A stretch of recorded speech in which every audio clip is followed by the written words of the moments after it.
யார் இல்லைனாலும் கவலையே படாதீங்க. நான் இருக்கிற உங்களுக்கு பெற்றோர்கள் இல்லைன்னா வருத்தம் தான். ஆனால் உங்களை படிக்க வைக்கிற விஷயத்தில் நான் பெற்றோராக இருந்து உங்கள் நண்பனாக இருந்து எல்லா உதவியும் செய்வேன் அப்படின்னு நம்ம தமிழக முதலமைச்சர் இன்னைக்கு ஒரு திட்டத்தை அறிமுகப்படுத்தியிருக்காங்க.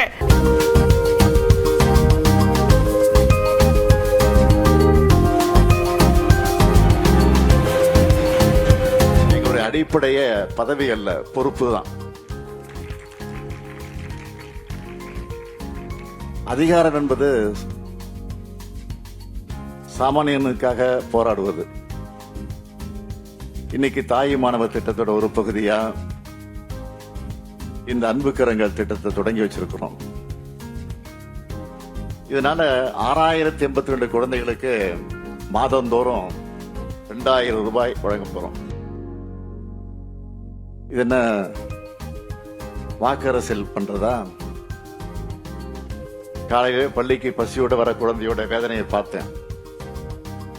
காலை உணவு திட்டத்தை உருவாக்கினேன். இன்னைக்கு 21 லட்சம் குழந்தைகளுக்கு நாள்தோறும் சூடா சுவையா சத்தான உணவை பரிமாறுறோம். இது என்ன வாக்கரசியலுக்காக பண்றதா? நாளைக்கு நீங்க படிச்சு டாக்டரா, இன்ஜினியரா, சயின்டிஸ்டா, ஐஏஎஸ்ஆ, ஐபிஎஸ்ஆ, அதிகாரியா, அரசியல்வாதியா உயர்ந்து சமூக மக்களுக்கு சேவையாற்றணும். உங்களுடைய வெற்றி தமிழ்நாட்டோட ஹிஸ்டரியை சொல்லணும். அதுக்கு உங்களுக்கு சப்போர்ட்டா உங்க ஃப்ரெண்டா, உங்க பேரண்டா இந்த முத்துவேல் கருணாநிதி ஸ்டாலின் இருக்கேன், இருப்பேன். நன்றி, வணக்கம்.